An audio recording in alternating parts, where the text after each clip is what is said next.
ಹಿಂದೂ ಮಹಾಗಣಪತಿ ವಿಸರ್ಜನಾ ಮಹೋತ್ಸವದ ಸಂಭ್ರಮ.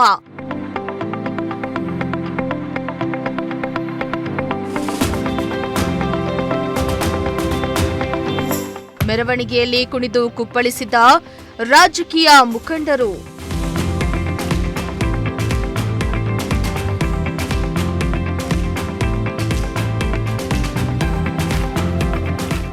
ಶಿರಾ ಬೀದಿ ಬೀದಿಯಲ್ಲಿ ರಾರಾಜಿಸ್ತಾ ಇದ್ವು ಕೇಸರಿ ಧ್ವಜಗಳು.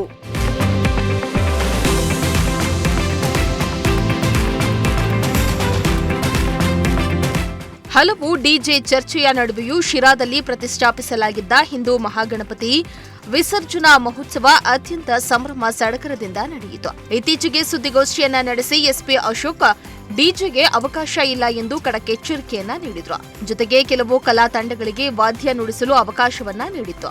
ಇತ್ತ ಶಿರಾದಲ್ಲಿ ಹಿಂದೂ ಮಹಾಗಣಪತಿ ವಿಸರ್ಜನೆಯು ಅತ್ಯಂತ ಸುಗಮವಾಗಿ ಸಾಗಿದೆ.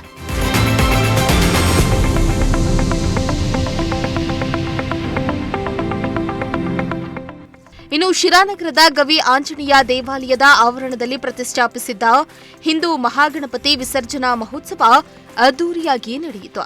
ಯುವಕ ಯುವತಿಯರು ಮಕ್ಕಳು ಸೇರಿ ಸಾವಿರಾರು ಮಂದಿ ಮೆರವಣಿಗೆಯಲ್ಲಿ ಭಾಗಿಯಾಗಿದ್ರು. ಮಧ್ಯಾಹ್ನ 12 ಗಂಟೆ ಸುಮಾರಿಗೆ ಶುರುವಾದ ಮೆರವಣಿಗೆ ಮಧ್ಯರಾತ್ರಿ ತನಕ ನಡೆಯಿತು.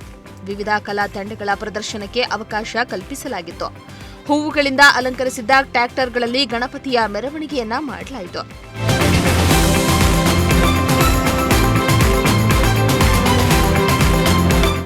ವಿವಿಧ ಹಾಡು ತಮಟೆ ಸದ್ದಿಗೆ ಯುವಕರು ಸೇರಿದಂತೆ ಮಹಿಳೆಯರು ಸಾಮೂಹಿಕವಾಗಿ ಕುಣಿದು ಕುಪ್ಪಳಿಸಿದ್ರು. ನಗರದ ವಿವಿಧ ರಸ್ತೆ ಮೂಲಕ ಸಾಗಿದ ಮೆರವಣಿಗೆಯಲ್ಲಿ ರಾಜಕೀಯ ಪಕ್ಷಗಳು ಮುಖಂಡರು ಅತ್ಯಂತ ಸಂಭ್ರಮದಿಂದ ಪಾಲ್ಗೊಂಡಿದ್ರು.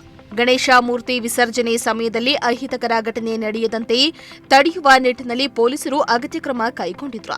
ನೂರಾರು ಪೊಲೀಸರು ಗೃಹ ರಕ್ಷಕ ದಳದ ಸಿಬ್ಬಂದಿಯನ್ನ ಬಂದೋಬಸ್ತಿಗೆ ನಿಯೋಜಿಸಲಾಗಿತ್ತು. ಶುಕ್ರವಾರ ಗಣಪತಿ ಮೂರ್ತಿಯನ್ನ ಸಾಗುವ ಮಾರ್ಗ ಮಧ್ಯದಲ್ಲಿ ಪೊಲೀಸ್ ತಂಡದಿಂದ ಪಥ ಸಂಚಲನ ನಡೆಸಲಾಯಿತು. ಪೂರ್ವಭಾವಿಯಾಗಿ ತಯಾರಿಯನ್ನ ನಡೆಸಿ ಹೆಚ್ಚಿನ ಸಮಸ್ಯೆಯಾಗದಂತೆ ಕ್ರಮ ವಹಿಸಿದ್ರು.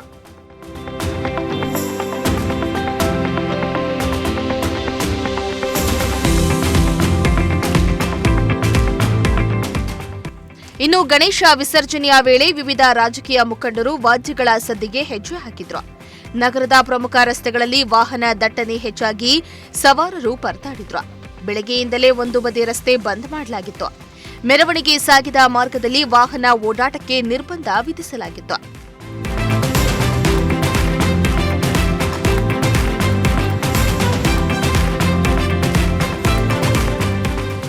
ಇನ್ನು ನಗರದ ಖಾಸಗಿ ಬಸ್ ನಿಲ್ದಾಣದಲ್ಲಿ ಗಣಪತಿಯ ವಿಸರ್ಜನೆಯ ಅಂಗವಾಗಿ ಪ್ರಸಾದ ವ್ಯವಸ್ಥೆಯನ್ನ ಕೂಡ ಮಾಡಲಾಗಿತ್ತು. ನಗರದ ತುಂಬೆಲ್ಲ ಕೇಸರಿ ಬಾವುಟ ರಾರಾಜಿಸ್ತಾ ಇದ್ವು. ಇದನ್ನ ಕಂಡ ಭಕ್ತರು ಹರ್ಷೋದ್ಗಾರವನ್ನ ಹೊರಹಾಕಿದ್ರು.